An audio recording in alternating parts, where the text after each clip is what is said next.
우리 육신의 아버지 어머니 감사하죠. 특별히 또 우리를 구원해 주신 하나님 아버지께 감사합니다. 그 감사를 우리가 드릴 수 있어야 되겠습니다. 그리고 우리에게는 이 아버지 어머니 부모님이라는 존재가 있기 때문에 내가 있다는 사실이요. 부모님은 우리에게 여러 가지 것도 주시지만은 또 맛있는 음식도 손수 만들어서 정성껏 우리에게 주시는 분들입니다. 그래서 더욱더 감사하고 전부 다 지금 이제 자녀들로부터 다 이렇게 공급받아야 되고 자녀들이 찾아와서 그 은혜에 감사합니다 하고 얘기를 받아야 되는 그런 분들입니다. 다들 이제 어르신들밖에 없으니까 그런 상황이지만은 우리가 그동안 먼저 앞서가신 부모님들의 은혜를 생각하면서 자녀들에게도 그 받은 은혜대로 베풀면서 나누면서 살아갈 수 있기를 주 이름으로 부탁을 드립니다. 크리스마스를 맞아서 모처럼 동창들끼리 이제 즐거운 시간을 보내고 있는데 이런저런 얘기를 나누다가 갑자기 친구들이 종교적인 문제로 얘기를 나누게 되었습니다. 종교학과를 다니는 영자가 순자에게 물었습니다. 예수님과 부처님의 큰 차이는 뭐라고 생각하느냐? 여러분 뭐라고 생각합니까? 예수 믿는 사람도 우리나라에 1000만 명, 절에 다니는 사람도 거의 1000만 명에 가깝습니다. 예수님과 부처님의 차이가 무엇이냐? 한참을 진지하게 생각하다가 이 순자가 대답합니다. 이 헤어스타일 아니겠느냐? 이런 얘기를 합니다. 차이를 몰라요. 세상 사람들은 예수님이나 부처님이나 거기서 거기다. 다 종교의 어떤 교주 형식으로는 그런 것 아니겠느냐? 종교 창시자 아니냐? 이럴 정도로 생각합니다. 그런데 다른 거 아무리 생각해도 없어요. 보니까 헤어스타일 아니겠느냐는 얘기입니다. 여러분 우리 기독교의 종교, 여러분의 이 종교의 차이가 무엇이라고 생각하십니까? 우리는 기독교라고, 즉 기독교, 그리스도교 이렇게 말하고 있는데 기독교가 다른 종교와 차이점은 과연 무엇일까? 그것은 우리는 살아계신 하나님을 믿는 줄로 믿습니다. 아멘. 우리는 살아계신 하나님을 믿고 그들은 죽어있는 부처가 준 깨달음, 가르침을 믿는 사람들입니다. 그 차이입니다. 어제나 오늘도 동일하게 살아계셔서 역사하시는 성령님을 믿습니다. 오늘 시간도 성령께서는 우리에게 역사하십니다. 그러면 우리는 또 우리의 믿음은 살아서 역사하는 힘이 있는 것이죠. 생명이 있습니다. 만약 기독교가 종교라면 다른 종교는 철학 또는 도덕적인 그러한 깨달음을 주는 것은 될 수 있지만은 종교가 될 수는 없다라는 얘기입니다. 다른 종교가 종교여야 한다면 사실은 기독교는 종교가 아닌 것이죠. 기독교는 생명이고 영생입니다. 오늘 본문에 살펴보면은 오늘 본문 앞에 4장에 씨 뿌리는 비유와 겨자씨 비유에 대한 예수님의 설교 내용이 나옵니다. 예수님께서 겨자씨 비유에 대해서 말씀하시고 바로 그날 저물 때에 갈릴리 저편 건너편으로 건너가자고 제자들을 종용합니다. 그때 건너가고 있는데 큰 광풍이 일어서 배가 이제 물결이 배 안에까지 이렇게 넘실넘실 들어오니까 제자들이 소동을 벌인 것이죠. 무서웠습니다. 두렵고 떨렸습니다. 제자들은 곤히 주무시는 예수님을 깨웠고 바로 예수님은 바람과 풍랑을 잔잔케 하셨다는 그러한 내용입니다. 우리 익히 다 들어서 최소한 1년에 한 번씩은 들었던 내용입니다. 씨앗의 비유 다음에 예수님께서 풍랑을 통해서 씨앗의 신비 그리고 믿음의 신비를 체험적으로 제자들에게 가르쳐 주시고자 오늘 이 사건이 일어난 것이죠. 갈릴리 바다는 아열대성 기후의 영향을 받아서 상당히 덥습니다. 그런데 이 찬물이 헬멀산, 다시 말하면 얼음산입니다. 사시사철 눈으로 덮여있고 얼음으로 덮여있는 그 산에서 물이 내려오는 거예요. 녹아서 내려오는 그 물이 바로 이 갈릴리 바다를 이룹니다. 그러니까 엄청 뜨거운 이 아열대 기후에 있는 이 지역에 차가운 물이 지금 내려오고 있는, 고여있는 그런 상황이다라는 것입니다. 그래서 이 찬 공기와 따뜻한 공기가 부딪히면 어떻게 됩니까? 갑자기 폭풍도 일어나기도 하고 비가 내리기도 하고 여러 가지 기후적인 현상이 일어나는 것입니다. 다시 말하면 부딪히는 것이라는 얘기입니다. 그러므로 갈릴리 바다는 일기예보가 없는 것이 특징입니다. 오늘 비 안 오겠다 싶은데 갑자기 비가 오고, 오늘 잔잔하겠다 싶은데 갑자기 풍랑이 이는 바다가 갈릴리 지역 바다입니다. 이것이 바로 무엇입니까? 우리 인생이라는 얘기죠. 우리 인생입니다. 평안하기만 우리 인생길 같은데 예고 없이 찾아오는 풍랑으로 인하여서 갑자기 뒤집어지기도 하고, 또다시 평안했다가 예고 없이 뒤집어지는 일들이 일어나는 것이 바로 우리네 인생이라는 이야기입니다. 본문에서 제자들이 풍랑을 만나 본옥을 치르고 있는 것은 저들이 배를 타고 가는, 즉 뱃사람으로서 애송이라서 그런 것이 아닙니다. 그들은 잔뼈가 바다에서 굵은 사람입니다. 다른 바다도 아니고 바로 그 갈릴리 바다에서 잔뼈가 굵은 사람이라는 얘기죠. 전문가입니다. 다시 말씀드리면 여기 교장 선생님 두 분이 계시는데, 두 분이 학교 교육에 대해서만큼은 어린이들 가르치는 최고의 베테랑이에요. 그러지 않습니까? 누가 부인하겠습니까? 반문할 사람도 없습니다.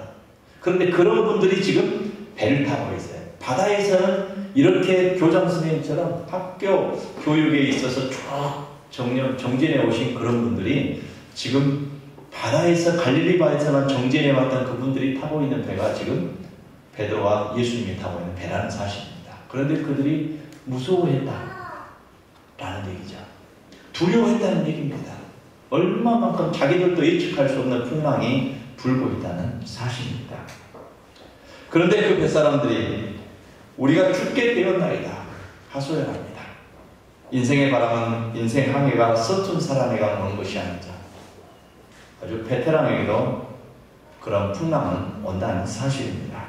노련한 경영가도 갑자기 어떤 현상을 통하여서 실패하고 망하기도 하는 것을 볼 수가 있습니다. 능숙한 신앙인들도 시험을 만나면요, 바로 시험에 들어가지고 넘어지기도 합니다. 우리 이제 신앙생활 하면서 나오기 시작하신 분들은 그렇게 시험에 들었는가 보다 그러고 말아버립니다. 그런데요, 생각해보세요.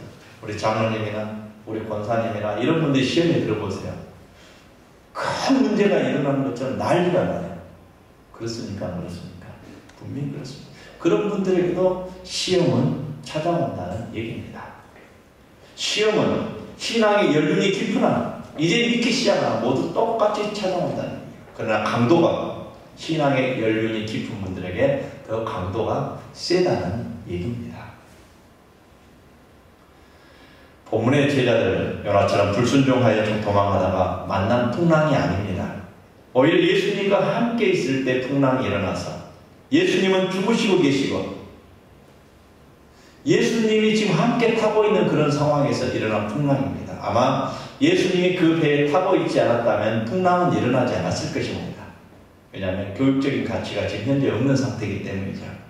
예수님을 모시고 가던 제자들에게 일어났던 이 풍랑, 만약에 풍랑이 일다가도 예수님이 가시면 풍랑이 알아서 잔잔해져야 되는 겁니다. 왜냐하면 하나님 앞이니까. 천지 만물을 창조하시고 지으신 하나님 앞에서 풍랑이 왜 왔다 갔다 하는 겁니까? 설치는 거예요. 하나님 앞에서는 잔잔해져야 될 풍랑이 지금 예수님이 계신, 하나님의 아들이 계신 그곳에서 일고 있다는 사실이죠.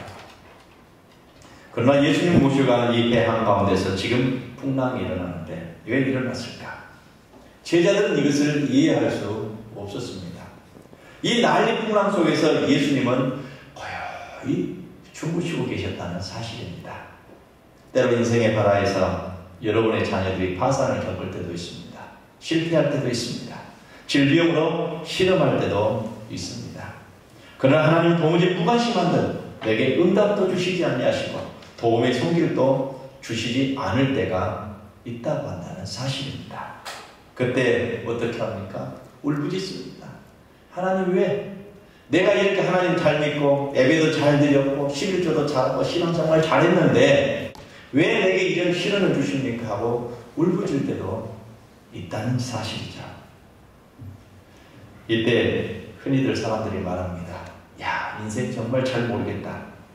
저희들이 어릴 때 어른들에게 인생에 관하여 물으면 어른들이 이런 대답을 하곤 했습니다. 크게 되면 알 거다. 너가 어른이 되면 알 거다. 너가 애 낳고 살아보면 알 거다. 너가 나이가 들면 알 거다. 그러나 크면 클수록 더 모르는 것이 인생인 것 같습니다. 여기 분명한 한 가지 결론이 있습니다. 인생은 괴로운 바다입니다. 고해라는 얘기죠. 고해. 제자들이 이렇게 두려워 떨고 있는 시간에 예수님은 베개를 베고 주무시더니 라고 말씀했죠. 제자들이 깨워 일어나신 예수님 바람을 꾸짖어 잔잔케 하십니다. 제자들을 나무라십니다. 어찌하여 이렇게 무서워하느냐? 어찌하여 너희가 믿음이 없느냐? 믿음이 없느냐? 이때 제자들의 반응이 마지막 절에 기록되고 있습니다. 그가 누구이기에 바람과 바다도 순종하는 것. 이거 보십시오. 제자들은 바람을 꾸짖어 잔잔케 하시는 예수님을 보고 놀랐다고 말합니다. 오늘 본문의 주제는 거기에 있는 것이 아닙니다. 제자들이 진짜 놀라워해야 될 것이 따로 있다는 사실이에요. 여러분, 배가 떠나갑니다. 풍랑입니다. 배가 뒤집힐 지경입니다. 예수님께서 말씀하십니다. 바다야 잔잔하라. 잔잔해졌어요. 놀라운 사건이죠. 근데 여기에 주제가 있는 게 아니에요. 지금 그런 풍랑 속에서도 예수님은 뭐하고 계셨습니까? 주무시고 계셨다는 사실입니다.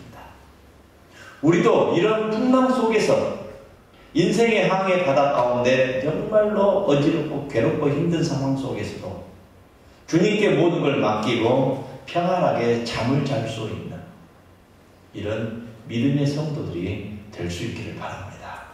그렇게 돼야 돼요. 속이 부글부글 끓어서 되겠습니까? 예수님처럼 그러한 환경이 나를 뒤엎는다 할지라도 마음이 평안할 수 있는 사람이 되어야 됩니다. 우리 아이들 한번 보십시오. 갓난 아이들. 또는 갓난 아이들, 어린 아이들 같으면 아이들 치고받고 싸움받아서 다 돼 있어도 엄마 품에 딱 달려 안으면 그렇게 평안해요. 울지 않습니다. 평안합니다. 엄마 품에 들어갔을 때 제일 평안한 거예요. 그리고 내가 지금 엄마 아빠와 함께 가고 있다. 엄마 아빠가 나를 지켜보고 있다. 나는 엄마 아빠의 레이더망에 지금 있다라고 생각하면요, 그 누구도 무서워하지 않습니다. 두려워하지 않습니다. 왜요? 엄마 아빠가 나를 지켜준다고 생각하니까 평안한 거예요. 우리 신앙생활이 그러한 신앙생활이 되어야 됩니다. 교회에서만요? 아니요. 여러분 가정에서도, 여러분 일터에서도 누구를 만나는지 어디서 뭘 하든지 하나님께서 나를 지금 지켜주시고 계시고 나를 지켜보고 있다. 나는 당당하다. 나는 든든하다. 이런 믿음을 가지고 살아갈 수 있어야 되는 거예요. 그래야만이 내 마음이 평안할 수 있는 것입니다. 다른 게 아니에요. 신구약 성경에 하나님께서 주무신다는 기록은 전혀 없습니다. 예수님께서 주무셨다는 기록은 오늘 본문 이 사건에서만 기록이 됩니다. 물론 인성을 가지신 예수님께서 밤이 되면 주무셨겠죠. 그런데 성경상의 기록은 이 사건에서만 예수님께서 주무셨다고 기록합니다. 다시 말하면 낮잠 주무신 얘기겠죠. 풍랑 속에서도 질풍노도의 한가운데서도 예수님은 주무시고 계셨습니다.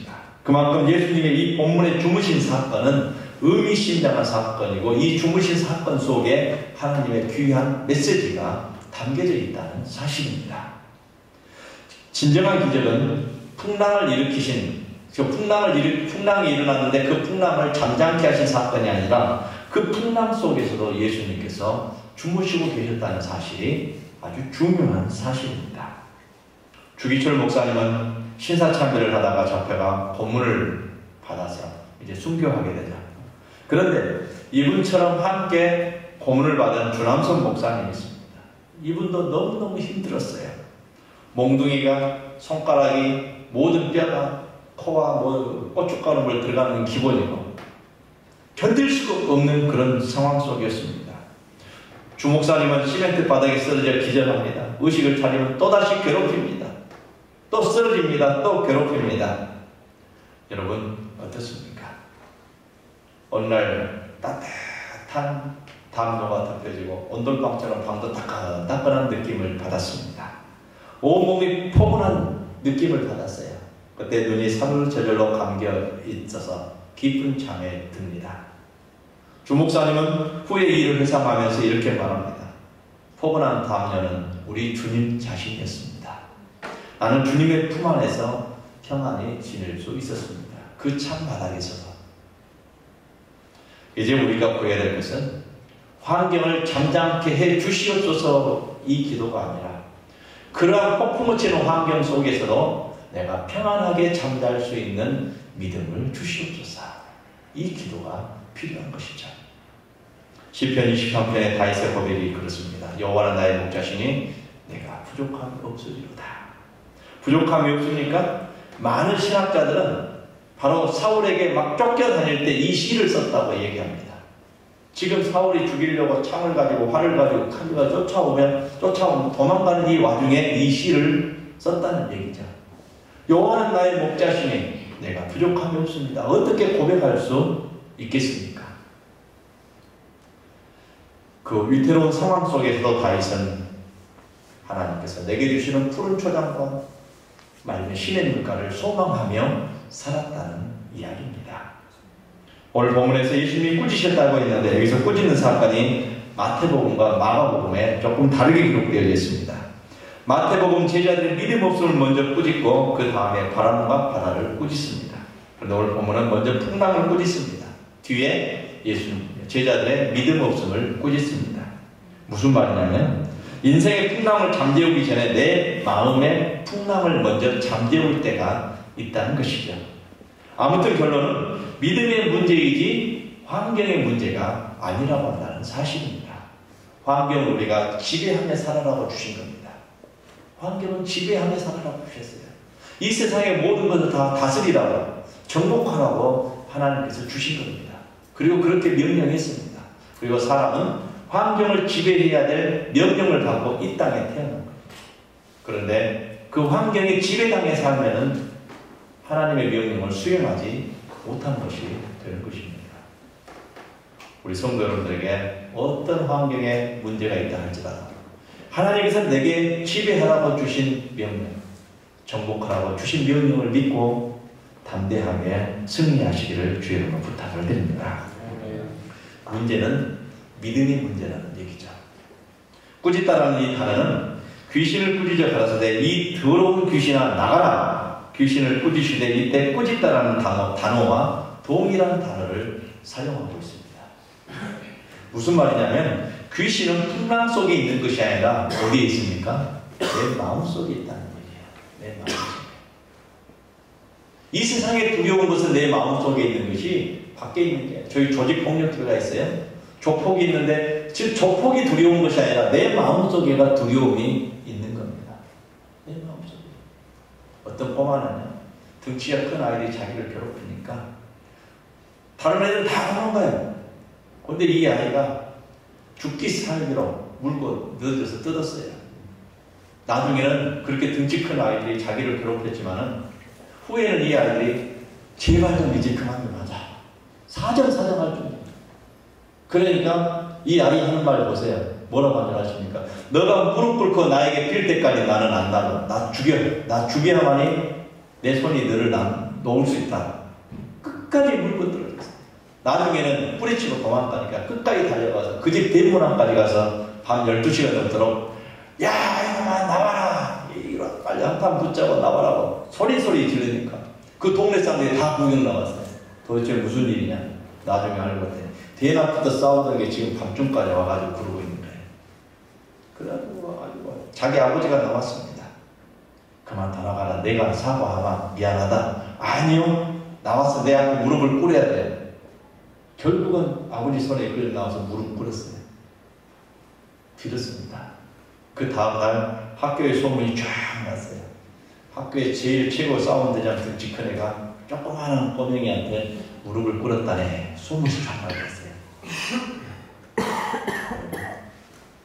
두려움은 내 마음의 문제입니다. 믿음의 문제입니다. 환경이 두려운 것이 아닙니다. 그렇게 보이게 만드는 것은 바로 우리라는 얘기죠. 골리앗 장군이 일어섰습니다. 환경이 어떻습니까? 키가 커요. 큰 장수입니다. 누구 하나도 이기지를 못했습니다. 이스라엘 백성들이, 장수들이 또는 용감하다고 자기들 생각했던 사람들이 가서 싸웠습니다. 모두 죽었습니다. 벌벌 떨고 있습니다.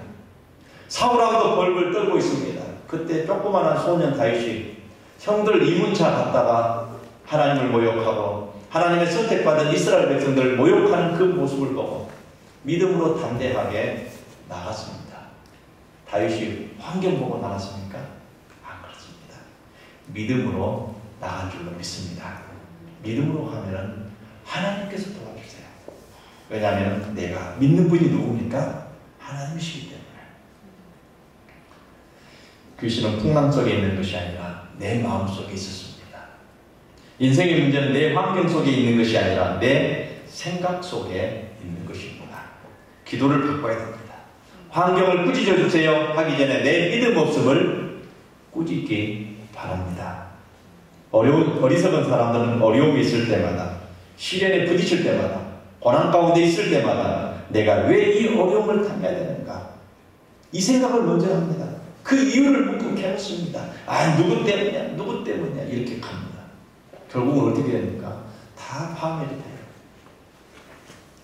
그러나 왜 제자들이 갈릴리 바다 한가운데서 그와 같은 고생을 해야 됐는지 성경은 답을 안 줍니다. 침묵하고 있습니다. 그 대신 본문이 말하고자 하는 바가 있죠. 그 시련, 풍랑의 자리에 예수님께서 함께 동행하고 계신다는 사실입니다. 예수님께서 너희들이 시련당할 때, 고난당할 때, 고독한 인생을 걸어갈 때 그와 같이 내버려두지 아니하고 주님은 너희를 혼자 두지 않는다. 늘 동행하신다. 시련 가운데서도 항상 함께 계신다는 사실을 우리에게 말씀해주고 계신 겁니다. 여러분의 고난에 대해 동승하고 계십니다. 예수님, 내 인생의 선장이 되신다는 사실입니다. 예수님과 함께 여행하는 인생의 바다에서 살아간다면, 그 바다를 항해한다면 너희는 평안할지어다. 이 음성을 듣고 사는 것입니다. 마지막에 배가 뒤집히며 죽으면 제자들만 죽습니까? 예수님도 죽는 거예요. 안 그렇습니까? 예수님이 그 안에 함께 계십니다. 예수님이 선장 되십니다. 배가 뒤집혀도 예수님께서 건져 주실 줄로 믿습니다. 예수님 바다에 빠진 거 보셨습니까? 바다도 걸어다니시잖아요. 그러니 예수님이 손만 잡아주시면 나도 함께 걸어가는 그 믿음을 가지고 승리하게 살아가실 부탁을 드립니다. 어떤 소설가가 여객선을 타고 여행을 즐깁니다. 갑자기 바다 한가운데 풍랑이 일어났어요. 다들 난간을 잡고 아우성입니다. 구명조끼를 입고 튜브를 갖다 끼우고 그냥 어떻게 될까봐. 근데 한 아이가 갑판 위에서 배가 출렁출렁 하는데도 막 뛰어다녀요. 그래서 예, 일어나. 나하고 같이 이렇게 있자. 근데 아이는 즐거워요. 너 왜 그렇게 즐겁기만 하니? 지금 이 위험한 상황에서 왜 그렇게 뛰어다니냐? 호통을 칩니다. 그때 이 아이가 말합니다. 걱정 마세요. 왜? 저기 배를 운전하는 키를 잡고 있는 분을 보세요. 그분이 우리 아빠예요. 우리 아빠 얼굴이 너무너무 즐겁잖아요. 밝잖아요. 이 배는 이런 상황에서 절대 빠지지 않습니다.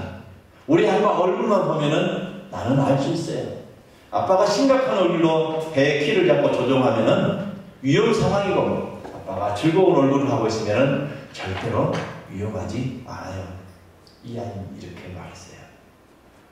사랑하는 성도 여러분, 두려우십니까? 불안하십니까? 우리 예수님 얼굴을 바라보시기를 바랍니다.